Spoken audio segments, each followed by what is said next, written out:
Hey, friend, welcome to day 8. Here we are back drawing again on our 30-day drawing adventure, and I'm so glad that you joined me again today. Special day because we are going to draw together.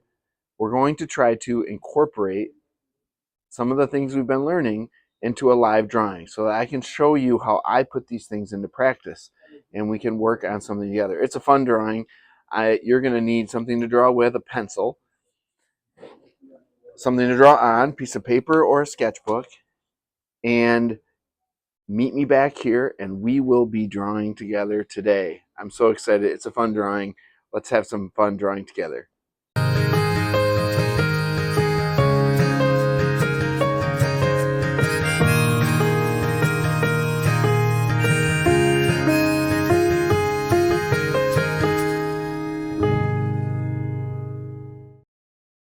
Okay, well, here we are. I'm going to be drawing from the little phone I had there, and I'm going to throw it up on the screen for you.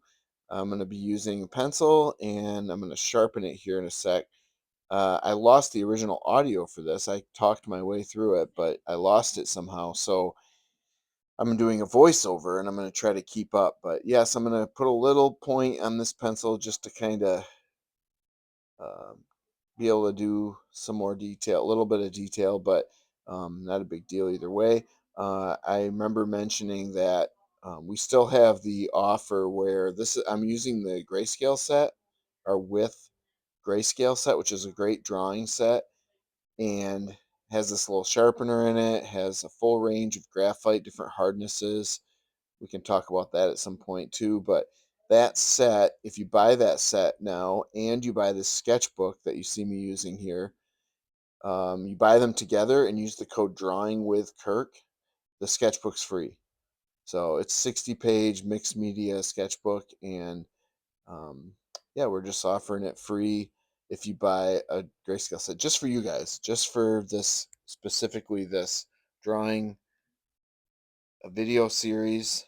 And yes, there is your drawing.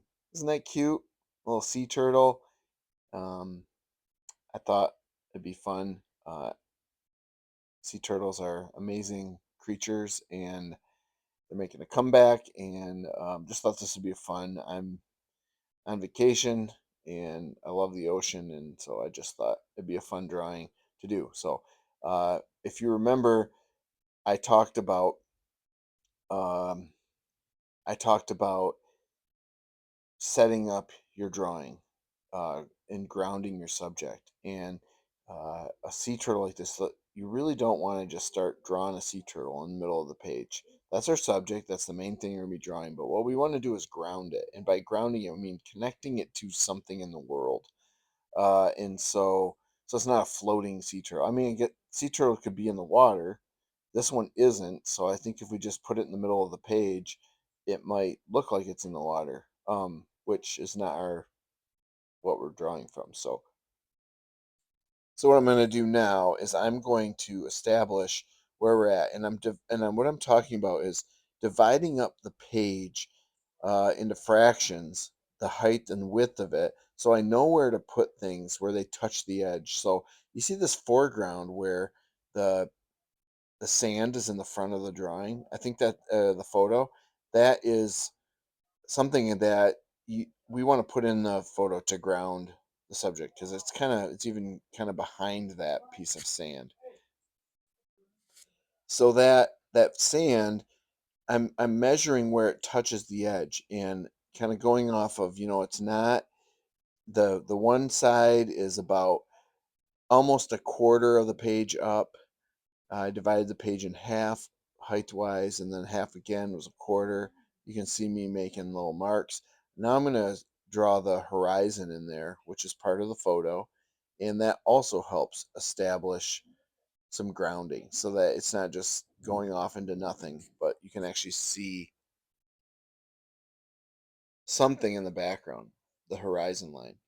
And then this piece of sand in the front kind of touches right there. Now there's another little piece of sand above that. And I'm working on these little pieces and where they touch the edge of the drawing. because what we're going to do is we're very lightly, remember, light searching lines. We're establishing uh, where everything is at before we get real dark and heavy with the graphite with the pencil. And so I'm kind of laying things out. And next thing I'm going to do is kind of lay out where our subject is. Now that I have a horizon and I have that foreground where there's sand, now I'm going to kind of build a boundary box for the subject. This would be like the top most edge, the rightmost edge, the bottommost edge, and the leftmost edge. And this drawing actually, or this turtle, our subject, actually touches the left edge, which compositionally you don't normally want to do. Um, but what I'm doing is I'm kind of establishing where in the drawing it's just past halfway that that flipper on the front left flipper of the little turtle is the back edge of their flipper is pretty much at halfway. So then the front edge is past that. So this flipper, I'm kind of marking the edge of where a little light line where that edge of that farthest right edge of the subject of the turtle's flipper is. Now I'm going to mark the farthest top edge of the turtle. And it's his head. So it's just above the shell.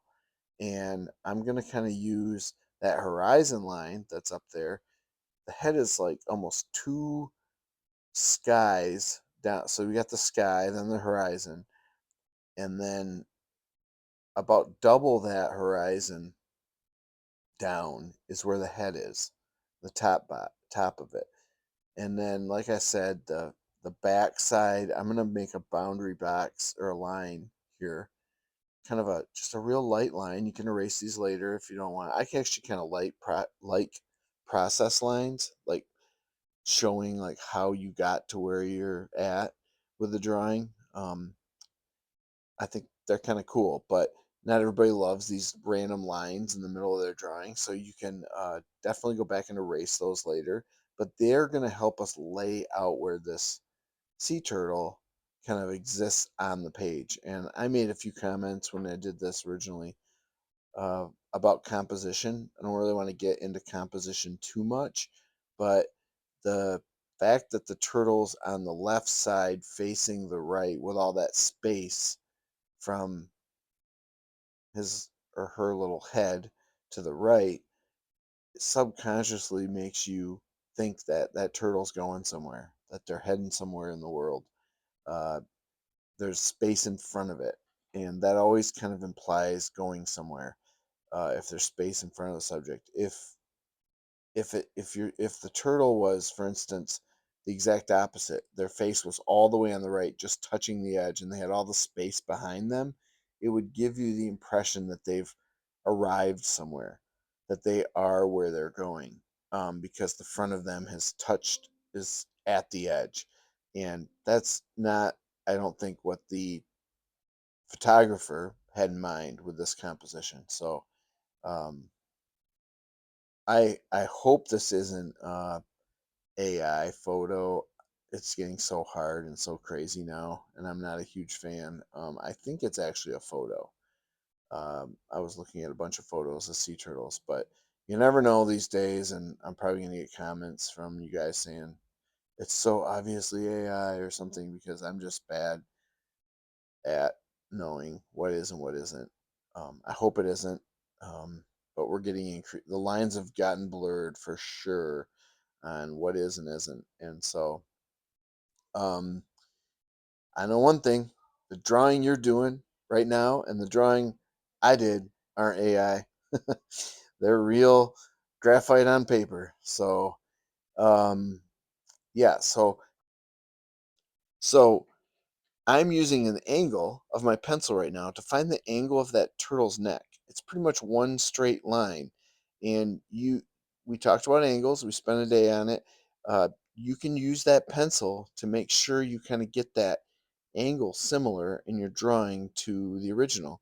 And even when you think you know it, it's hard sometimes to get the angle right. Now I'm kind of finding that head, and I actually am using the head in this drawing to compare everything else to. It's kind of my unit of measure. We talked about that also. And that is kind of what I'm judging everything off of. If you notice, the head is almost in the direct center of this photograph. It's a little bit above the exact center.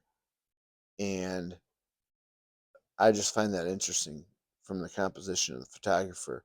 But we need to kind of, if we're going to follow that with our drawing, we need to do that. Now, in this front leg that I'm drawing, kind of comes off here in a curve. That that angle there makes a angle with the front leg where it comes off, right where I'm drawing now, and that's called negative space, the space around a subject. And we talked about shapes, so I'm talking about the shape of the flipper, the shape of the head, how thick that arm is that's coming off there, and but really I'm also looking at the space around the turtle. So that V shape, that point at the top of the flipper there where it meets the neck, that angle is going to be really clear there, and it's really important to get that right. And then now we're working on, I'm going to measure the head as my unit of measure against that flipper. And I figured out that in the original photograph, that flipper where it meets the neck is about 1/3 of the head. And so you can see me with my pencil here. I'm checking against the original if I have the how skinny that flipper is right on there. And kind of getting that shape lightly penciled in, looking for the shapes around it and of it. And I am now kind of checking all the little spaces around it. And I can tell you right now, I'm looking at a negative space uh, between those two front flippers because I'm trying to get that shape right. The shape made by the space right here where I'm drawing around, in between the flippers and below the head. It makes a shape, and it's kind of unique, and that will help you get the turtle right, is if you get the space around the turtle right. So you're always just kind of looking at these relationships of size and distance of and shapes and angles of everything to kind of get things where they're supposed to be. And you don't have to commit until it looks right. You kind of keep comparing and you do real light lines. See how I'm just doing this light line of the sand between the two front flippers to kind of get it right before I commit to it and say, yeah, that's right. I have to kind of look at it and evaluate it and see if that looks right. And so I'm working at that, trying to get that right.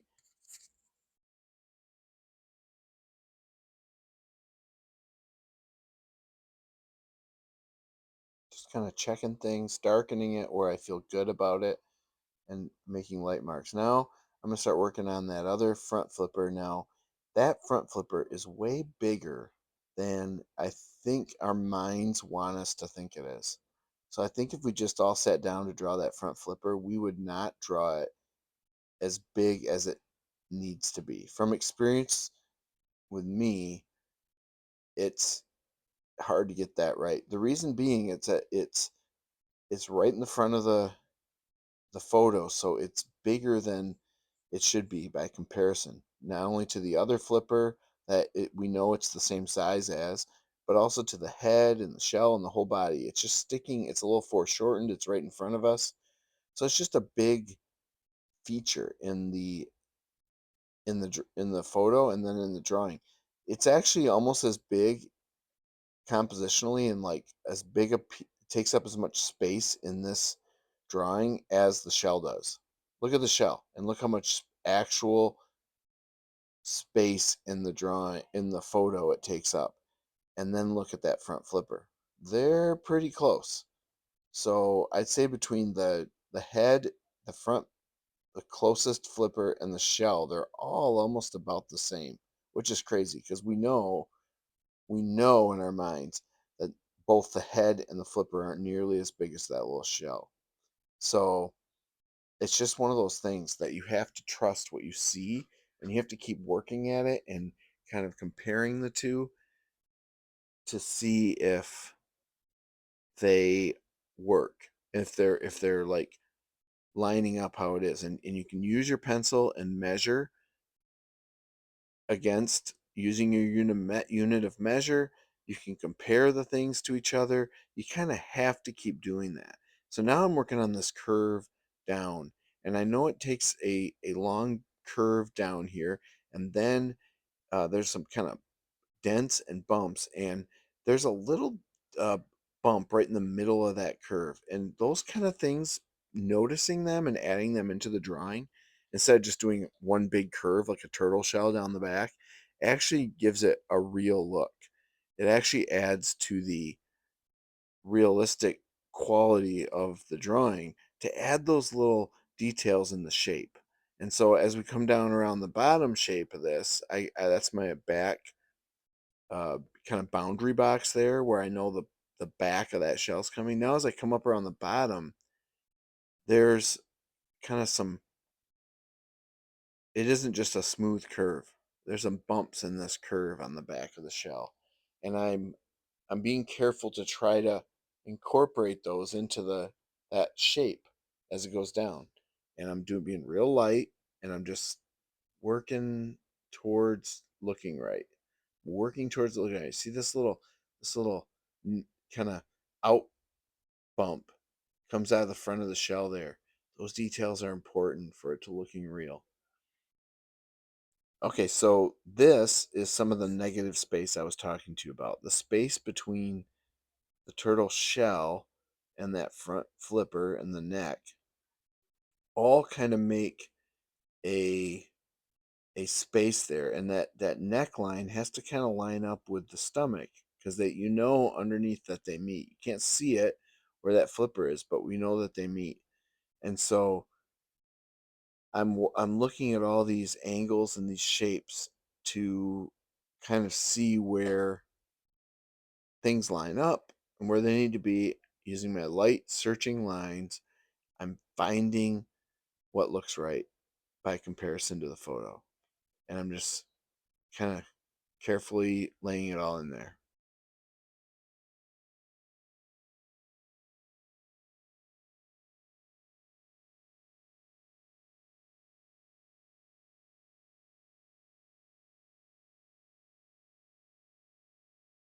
Some of these like shapes that we're making, you see this leg, how it meets the underside and it meets the sand there. There's also a line where it meets underneath the back or the front flipper. Um, and these angles, these little V's and corners or whatever, they they need to be accurate if you want the drawing to be accurate. If you get really off and you have to change the way something is stretched out or on there, it doesn't work that good. Kind of um, getting, we've got the main shape of the turtle now, and I think there's really one more real important thing to get in there. That's the eye structurally. So we're going to be putting the eye into the turtle. I have no idea what I was saying right here. Oh, yeah. This is where I'm talking about the composition. I knew I did at some point where I talked about the space in front of the turtle versus behind the turtle, and how if the turtle was on the other side of the page facing the same way, it would look like they've already arrived where they're going. But this little turtle, the the photographer, hopefully photographer, um, they wanted to imply that this turtle's headed out into the big wide world, and so that's why there's so much space to the right of it. Uh, Composition is one of the things I never understood until art school. And it opened my eyes to how artists use composition to kind of inform and direct the viewer. Or, I guess, in its most strongest form, they manipulate the viewer. Um, uh, composition can kind of disorient a viewer intentionally. It can ground a viewer intentionally. It can give them a sense of peace or a sense of disruption, just by the way that you kind of set things up. It really does. It does affect the way you view something. Putting that space on the right side of this little guy definitely gets us all to feel like he's headed into a big giant world in front of him that he doesn't have any clue about. Um, and it would be the opposite feeling if it was against the right side, with his face right against the edge. Yeah, so now I'm putting the eye in. The eye is real important in this, and I'm setting kind of a boundary for this eye too. We know the bottom of the eye comes just below the point at the front that I'm showing you there. The bottom of the eye is slightly below the point on the front of the mouth. And so it's got to be at least that big. And it goes close to the top of the turtle's head and kind of fits in there like that. So it the eye, that's one thing you can check with your unit of measure. It's about half the size of the whole head, which in your mind's going to fight you on that. Your mind is going to be like, there's no way this turtle's eye is half as big as its head. But it's a sea turtle, a baby sea turtle. And that is indeed actually the truth. And if you watch Finding Nemo, you know that, uh, what is his name? Squirt? I think so. The little turtle. Crush was the dad. Is that right? Uh, I'm not. I'm not sure at all. I can't remember. It's one of my favorite movies. It's definitely It's my favorite animated movie. But in Finding Nemo, uh, the eyes are huge on that animation. Uh, Disney always does big eyes, typically, and it just creates. You can do a lot more with the emotion and everything when you're drawing with giant eyes.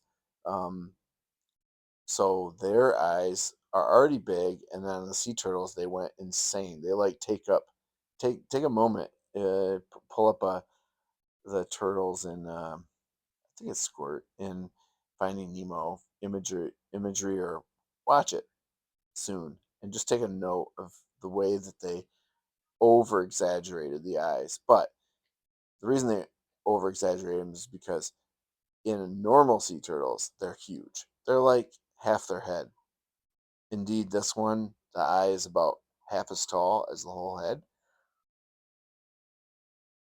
All right, so I'm just putting the final touches on. I decided I'm going to color in the eye. It would look really kind of weird and spooky to have a hollow eye. And I'm going to do some more coloring in than I thought I was. I was just going to draw the turtle, but oh, they're so cute and with all their little details and their coloring that I'm just going to color it in, but it's going to take a little while. Once we have the drawing, that's the hard work. You just get to have fun. So you're welcome to do that too. I'm going to time lapse it so you can see what I did with it with the coloring in of the pencil. It's just for fun and decoration. Has nothing to do with the structure and layout of the drawing. So I'll time lapse that in, and you can join me if you want, and we'll see how this turtle looks at the end. But yeah, loved laying it out and getting the drawing set with you. It's been super fun.